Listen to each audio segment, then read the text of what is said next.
conservação total de energia, então, ela acontece em sistemas que são sistemas fechados e isolados. Quando esse sistema, então, ele é fechado e isolado, toda a energia que está sendo transformada dentro desse sistema, ele fica restrito, então, ao interior do sistema, sem haver transmissão dessa energia para a vizinhança, fazendo com que essa energia, então, ela seja utilizada para converter a matéria dentro do sistema. Bom, quando a gente fala de termodinâmica, a gente fala de uma forma de energia que é extremamente interessante, que é o calor.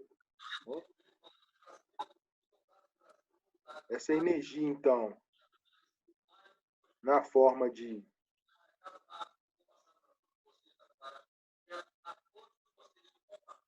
calor, que nada mais é do que uma energia que é transferida entre dois corpos. E essa transferência de energia ocorre sempre do corpo de maior temperatura para o de menor temperatura.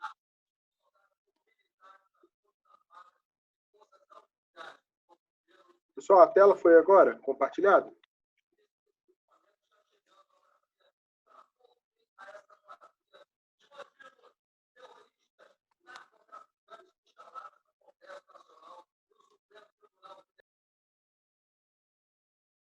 Sim? Ótimo. Então vamos continuar.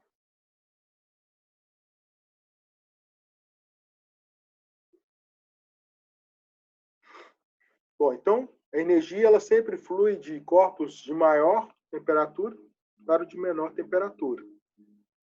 Então, quando se está aqui ao redor de uma fogueira, por exemplo, a fogueira é a fonte de calor, de energia térmica, e ela está fluindo aqui para as pessoas aqui em volta, né?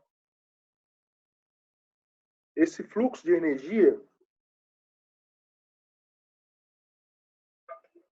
pode acontecer de três formas.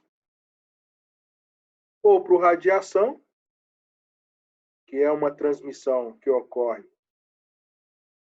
via as ondas eletromagnéticas, né? A energia na forma de partícula ou onda, por convecção, quando essa energia ela ocorre por rompimento de ligações intermoleculares, ou por condução, quando essa energia ela ocorre por movimento de fluxo de elétrons. Então, a radiação, um exemplo clássico são as chamas, e quando você se posiciona próximo a essas chamas, há uma variação, então, dessa energia devido a ondas eletromagnéticas. A convecção é quando você aquece, por exemplo, uma substância, líquida ou gasosa ou sólida, não importa. Quando aquece-se um sólido, ele se transforma em líquido, e líquido ele tende a ir para o estado gasoso. Isso acontece porque há uma transmissão de energia através do rompimento das interações entre as moléculas, e as moléculas começam a vibrar, a vibrar, a vibrar. E aqui está mais quente, tende a ficar menos denso e subir. E o que está mais frio é mais denso e tende a descer. Então, mais quente sobe, mais frio desce. Mais quente sobe, mais frio desce. Até que isso aqui fique na mesma temperatura. Né? É o que acontece com os ar-condicionados. Os ar-condicionados são instalados sempre na parte superior, porque ao resfriar o ar em cima, esse ar fica mais denso e desce. O ar quente sobe. Resfria, desce. O ar quente sobe. Resfria, desce. E assim sucessivamente. Se eu instalar o ar-condicionado na parte baixa de um local, ele vai resfriar o ar aqui embaixo e o ar vai continuar cada vez mais denso. E o ar que está aqui em cima, quente, não consegue ser trocado. Então, eu tenho perda de eficiência na instalação desse ar-condicionado na parte baixa de um local. Outra forma de condução de calor é por condução. Então, a energia que é fornecida a uma molécula, ela vai passando para as outras moléculas através de uma vibração dos seus elétrons. E aí a gente fala, então, que essa energia foi conduzida por condução.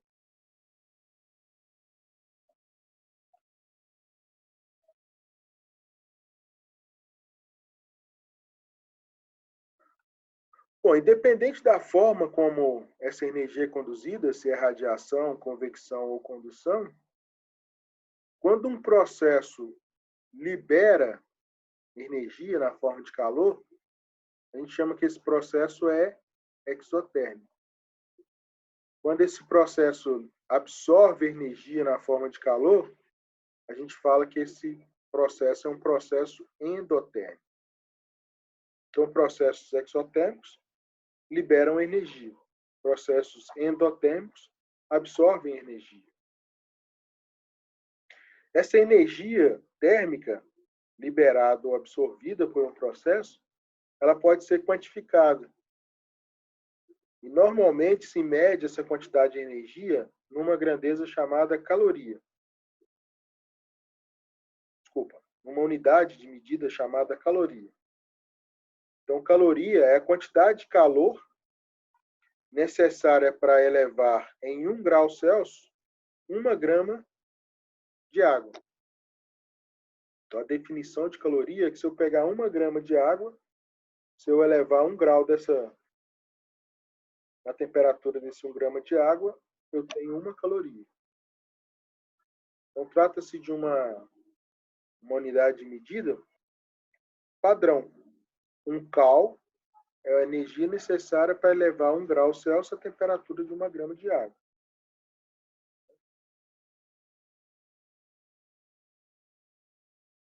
Então, qualquer forma de energia térmica, ou melhor, qualquer quantidade de energia térmica pode ser medida, então, em função dessa unidade de medida chamada caloria. 1 caloria, 1 grama, eleva 1 grau.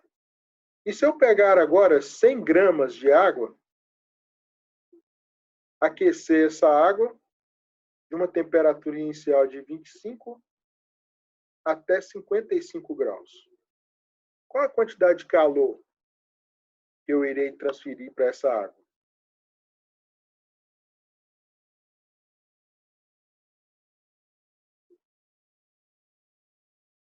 Como que eu descubro isso?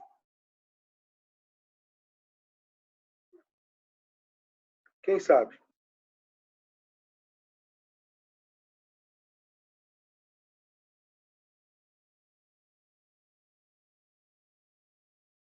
O que eu posso fazer aqui para descobrir? Eu sei que 1 caloria, 1 grau para 1 grama. Primeira coisa que eu tenho que saber é o quê?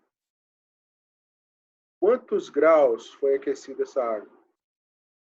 Então saiu de 25 e foi para quanto? Para 55. Qual que é a diferença aqui? 30 graus. Então, 1 cal é para elevar 1 grau. Eu elevei 30 graus. Então, quantas calorias eu preciso? De 30. 1 cal para 1 grau, 30 para x. X igual a 30. Só que 1 cal é para 1 grau para 1 grama. 30 cal é 30 graus para 1 grama. Só que eu tenho quantas gramas? 100 gramas. Então, 30 cal era para 1 grama. Para 100 gramas, x. X é igual a 30 vezes 100. Então, para fazer esse processo aqui, de elevar essa temperatura, para 30 graus eu preciso de 30 calorias. Para 100 gramas eu preciso de 3.000 calorias.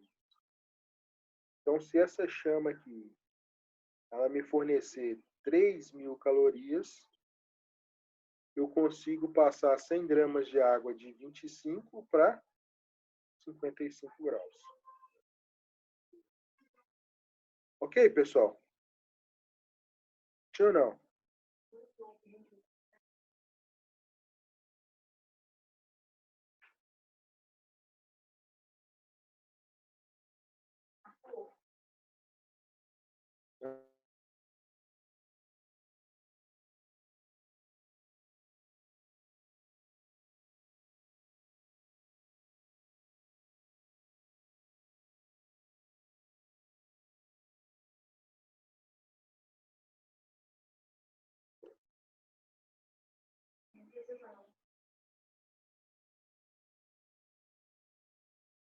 Então tá. Olha só. Sabendo então essa relação, eu posso estabelecer a regra de 3 quando for a água, né? Porque essa relação vale para a água. Agora, se for outra substância, ou essa relação tem que estar definida para essa outra substância, ou eu posso utilizar um equipamento chamado calorímetro. Então, o calorímetro é um equipamento que determina a quantidade de calor que é absorvido ou que é liberado durante o processo de mudança de estado físico ou de uma reação química. Então, se eu colocar uma substância aqui dentro e ela passar do estado sólido para o líquido, líquido para o gasoso, ou vice-versa, gasoso para o líquido, líquido para o sólido, eu consigo medir a quantidade de temperatura, de calor que foi necessário para transformar ou que foi absorvido ou que foi liberado na transformação. Mesma coisa quando acontece uma reação química. Se eu colocar duas ou mais substâncias para reagirem aqui, eu posso medir a quantidade de energia que foi absorvida ou que foi liberada pela reação. Então, trata-se de um equipamento que mede a quantidade de energia absorvida ou liberada. Chama-se calorímetro.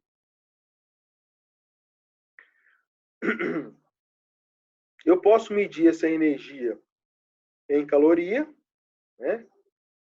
Energia térmica em cal, ou quando essa energia ela é utilizada para realizar um trabalho, eu posso medi-la em joule. Então, joule é uma unidade de energia definida como o trabalho exercido por uma força equivalente a 1 newton para deslocar um objeto a uma distância de 1 metro. Então, 1 joule equivale à força de 1 newton vezes 1 metro de deslocamento. Força, newton, vezes deslocamento. 1 joule. E aí eu posso fazer, então, uma transformação da quantidade de energia térmica para a quantidade de trabalho que essa energia térmica pode realizar. Então, uma caloria pode realizar 4,18 joule de trabalho. Então, é uma conversão entre energia e trabalho. Para cada uma caloria, eu consigo fazer o trabalho equivalente a 4,2 joules. Então, olha só. Na academia, ao se levantar um peso de 25 quilos numa altura de 1,4 metros de altura, é necessário realizar um trabalho com gasto de energia equivalente a 350 joules. Então, para pegar 25 quilos, suspender a 1,4 metros de altura, é necessário um trabalho de 350 joules. Se são realizadas 12 repetições desse movimento, quantas calorias são necessárias para realizar esse trabalho? Ora, uma repetição, 350. 12 vezes 350.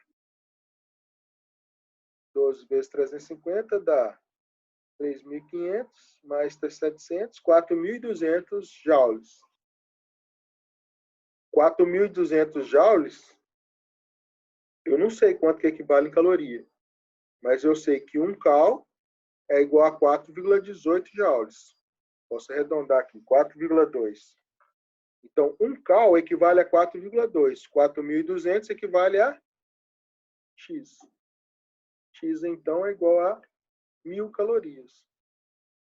Então, para realizar 12 repetições, levantar 25 quilos a uma altura de 1,4 metros de altura, eu preciso de 1.000 calorias. Ou eu preciso de uma quantidade de energia térmica equivalente a 1.000 calorias. Tá certo?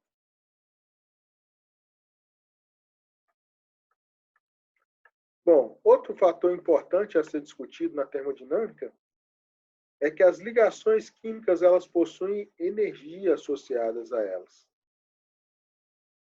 Então, da mesma forma que há uma energia associada às interações entre as moléculas, as interações entre os átomos também possuem energia. Então, quando um hidrogênio se liga a outro hidrogênio para formar o gás hidrogênio, H2, há uma energia envolvida nessa ligação. Quando o cloro se liga a outro cloro para formar o gás cloro, há uma energia envolvida nessa ligação. Quando o hidrogênio se liga a um cloro para formar uma ligação do ácido clorídrico, há uma energia envolvida nessa ligação. E durante o processo de reação química, a reação química nada mais é do que o rompimento das ligações dos reagentes, a quebra da ligação do reagente, e a formação de novas ligações no produto. Então, reação química é quebra de ligações dos reagentes e formação de novas ligações no produto. Para quebrar toda ligação química, eu preciso de fornecer energia. Fornecer energia. Então, uma ligação química, ela só se rompe se houver fornecimento de energia. Então, a quebra de uma ligação química é um processo endotérmico, com absorção de energia. Agora, por outro lado, quando se forma uma ligação, há liberação de energia. Então, toda vez que se forma uma nova ligação, se libera energia. Então, a formação das ligações é um processo exotérmico. Exotérmico. Se a degradação do reagente é endotérmico e a liberação e a formação dos produtos é exotérmica, uma relação entre os dois vai me dizer se a reação é endotérmica ou se a reação é exotérmica. Então, se eu somar a quantidade de energia que é absorvida com a quantidade de energia que foi formada, eu tenho o que eu chamo de ΔH, ou variação de entalpia. Isso significa a quantidade de energia térmica que o sistema precisa de ganhar ou de receber para que a reação química aconteça. Agora, aqui tem uma observação. A energia que é recebida para romper as ligações, ela é caracterizada como uma energia positiva. Então, a energia fornecida para a quebra da ligação, ela é positiva. Ela é absorvida pelo sistema. Já a energia que é liberada na formação das ligações é uma energia negativa. É uma energia que é liberada pelo sistema. Então, se eu pegar a quantidade de energia da quebra das ligações mais a quantidade de energia da formação das ligações, só que a energia da formação ela é negativa, eu tenho, então, a variação da energia total do sistema.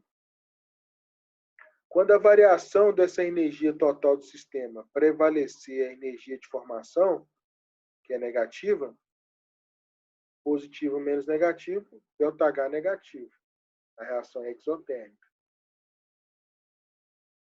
Quando a energia da quebra das ligações for maior do que a energia da formação das ligações, meu ΔH é positivo e minha reação ela é endotérmica. Então, se a formação das minhas ligações liberou mais energia, é exotérmica. Se a quebra das minhas ligações consumiu mais energia, endotérmica.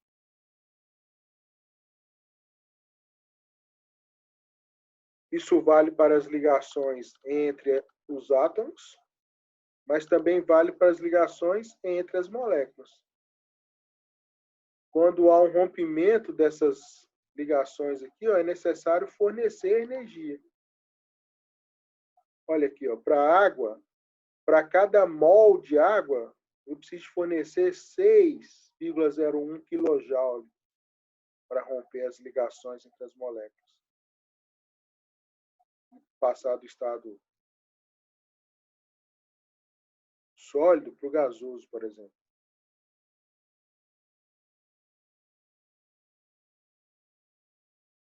Pois não, Sibeli? Ah, tá, tudo bem. Essa aula, pessoal, lembrando a vocês, vai estar disponível depois, tá? A videoaula no canal no YouTube, eu vou deixar para vocês o link lá para acessar. Vocês vão lá no AVA, vai estar disponível lá para vocês fazerem essa consulta depois, ok? Bom, então toda vez que há uma passagem também por transformação física, há um rompimento dessas interações que precisa de energia para haver esse rompimento. E quando se forma essas interações, há a liberação dessa energia. Né?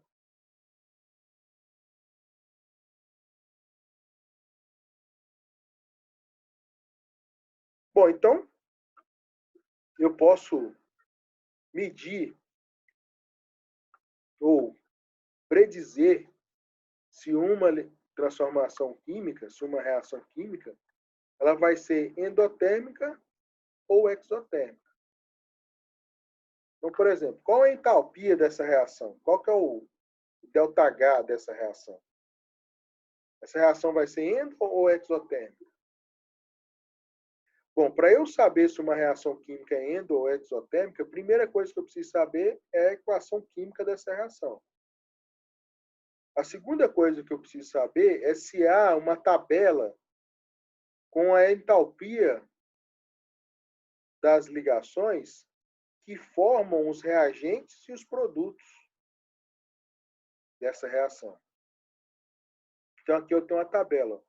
Ligação entre carbono e hidrogênio precisa de 412 kJ por mol para ser rompida. Entre carbono e carbono, 348 kJ por mol para ser rompida. Entre carbono e oxigênio, 743 kJ por mol para ser rompido. Entre oxigênio e oxigênio, 484 kJ por mol para ser rompido. Entre oxigênio e hidrogênio, 463 kJ por mol para ser rompido. Então, como que eu vou saber o valor de entalpia final dessa reação? Ora, eu vou ter que saber quais são as ligações dos meus reagentes, quais são as ligações do meu produto. O meu reagente CH4, o carbono faz 4 ligações com hidrogênio.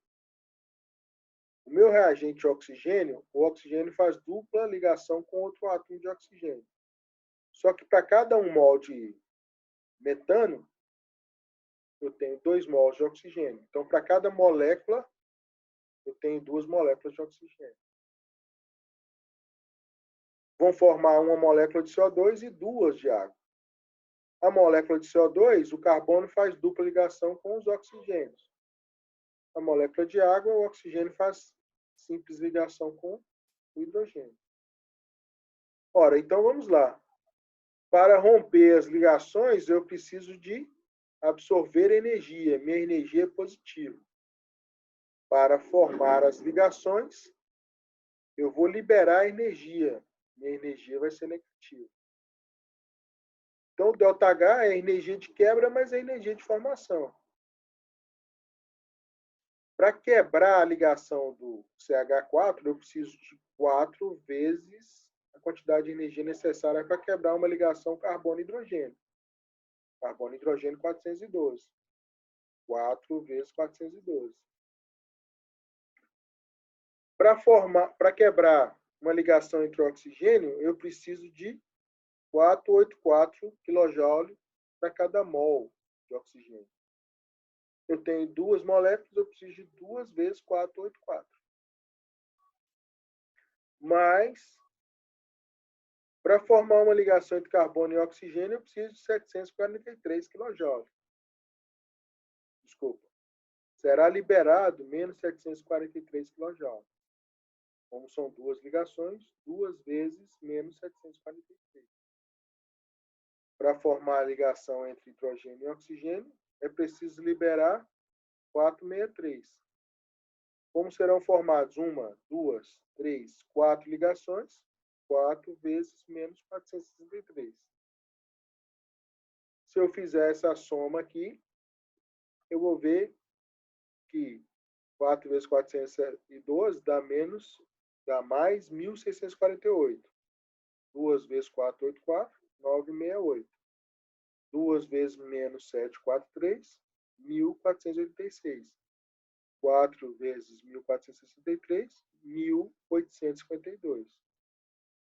A soma positiva aqui vai dar 2.616, a soma negativa vai dar 3.338. Positivo mais menos dá menos. 722 kJ por mol. Então, para cada mol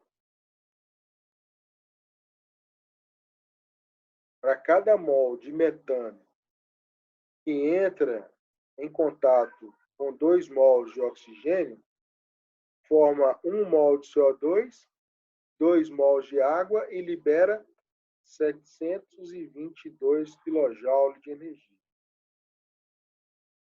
Então, 1 mol de CH4 libera 722 kJ de energia. Ou seja, é uma reação exotérmica. É por isso que eu posso usar metano como combustível, né? Eu posso queimar o gás metano e produzir energia.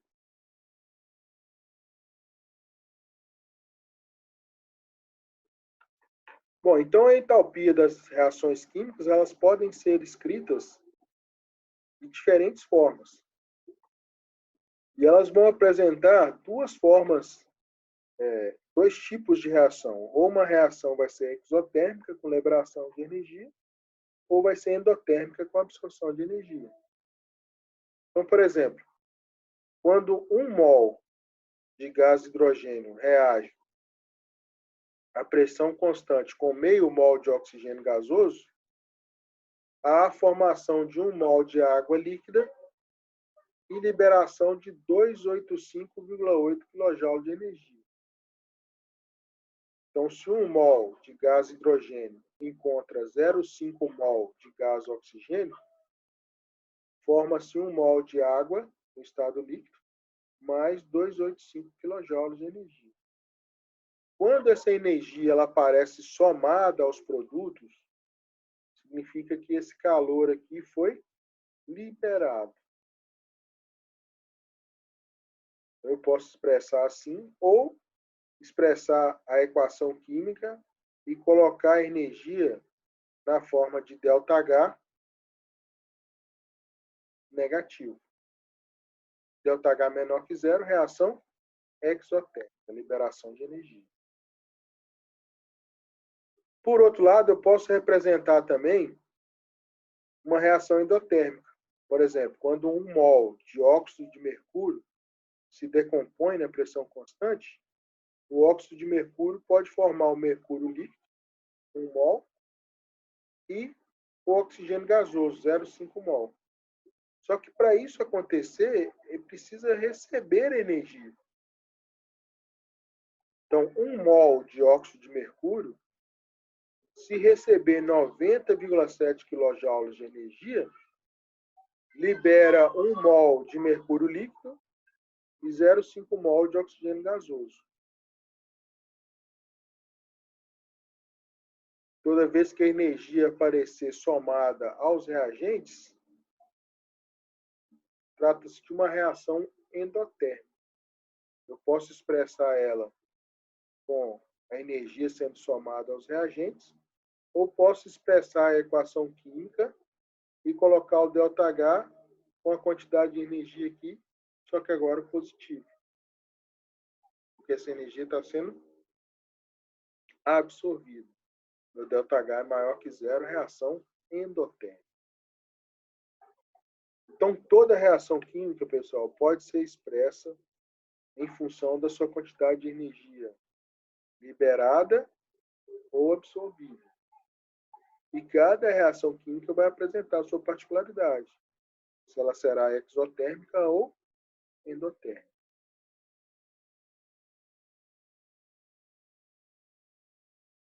Bom, então cada reação química apresenta o seu ΔH. O que pode acontecer é que determinadas reações químicas elas sejam difíceis ou até mesmo impossíveis de serem realizadas experimentalmente. Então, o ΔH dela, por exemplo, não pode ser definida experimentalmente. Quando isso acontece, eu posso usar uma lei chamada lei de Hess.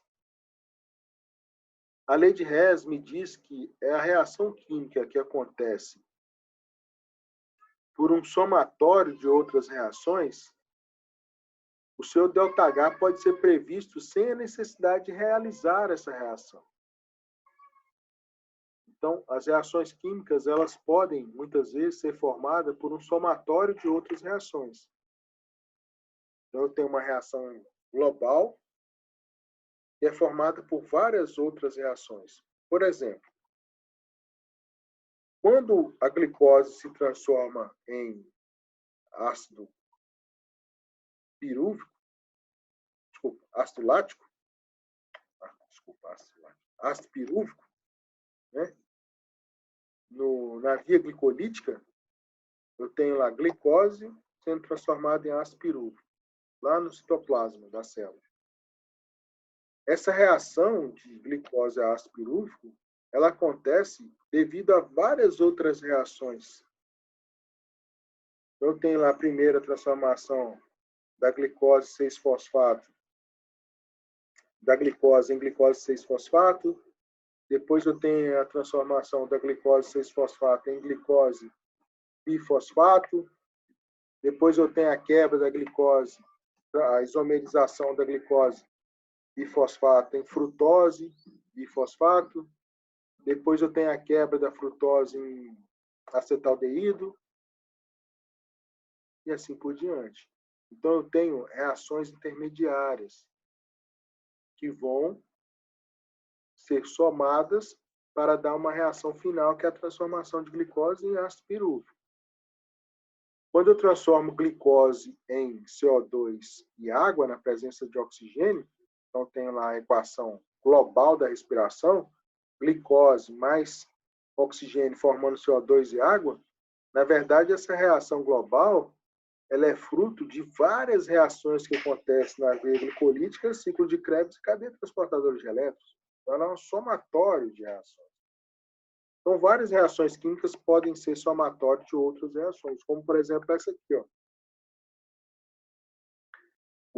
O monóxido de carbono gasoso pode reagir com o oxigênio gasoso para formar o gás carbônico, numa reação de combustão do monóxido de carbono. Só que para ocorrer essa reação de combustão aqui, ó, primeiro o carbono grafite tem que reagir com oxigênio para formar o CO2. E esse carbono grafite também pode reagir com oxigênio para formar o monóxido de carbono. Então, essas reações aqui, ó, elas são reações que são intermediárias. Para calcular a quantidade de energia que é liberada ou absorvida por essa reação, eu posso relacionar essas duas para obter essa, a primeira. Então, ao relacionar essas duas segunda e a terceira para obter a primeira, eu posso aplicar aqui o que a gente chama de lei de Hess. Tá? Então, veja como é que fica. Eu tenho as três reações com seus ΔH. A reação do carbono grafite com oxigênio libera menos 393,5 kJ. A reação do monóxido de carbono com oxigênio, para formar o CO2, libera menos 283. Olha só, se eu manter essa reação aqui, ó, da mesma forma que ela está, carbono grafite mais oxigênio formando CO2, ΔH de menos 393,5 kJ, e inverter essa aqui, ó, agora não é o carbono, o monóxido de carbono mais o oxigênio que forma o gás carbônico, é o gás carbônico que forma o monóxido de carbono e o oxigênio. Quando eu faço a inversão da equação, eu também inverto o sinal do ΔH. Então agora fica positivo aqui. Se eu fizer a inversão dessa terceira equação e conjugar ela com a segunda, tudo que está depois da seta, se estiver repetindo antes da seta, pode ser cortado. Então, aqui eu tenho 1 mol de O2. Aqui eu tenho meio mol. Eu posso cortar meio mol com 1 mol e sobrar meio mol ainda. Aqui eu tenho 1 mol de CO2 e 1 mol de CO2. Então, eu posso cortar um CO2 com um CO2. Aí vai sobrar um carbono grafite mais meio de oxigênio, formando um CO, que é a equação que eu queria descobrir aqui em cima. Se o resultado da soma dessas duas equações é a equação que eu preciso descobrir, o meu ΔH também é a soma desses dois ΔH. Menos 393 mais 283. E o meu ΔH final, então, é menos 110,5. Então, para reagir carbono grafite com oxigênio e formar só monóxido de carbono, eu vou liberar uma quantidade de energia de menos 110,5 kJ.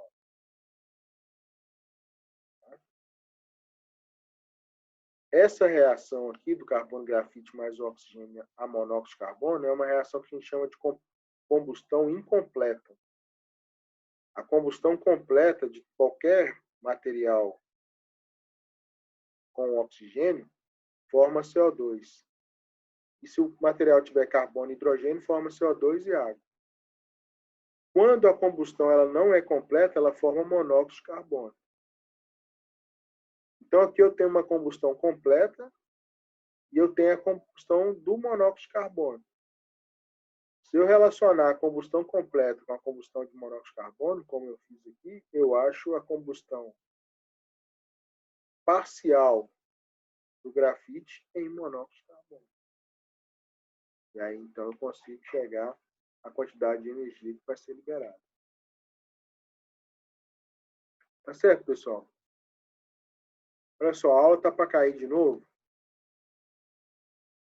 Na hora que ela cair aqui, vamos dar um intervalo de 10 minutos. 10 a 15 minutos. Vamos voltar. Agora são 10h12. Vamos voltar a 10h15. Que aí eu dou a última parte da aula. Tá certo? Tudo bem?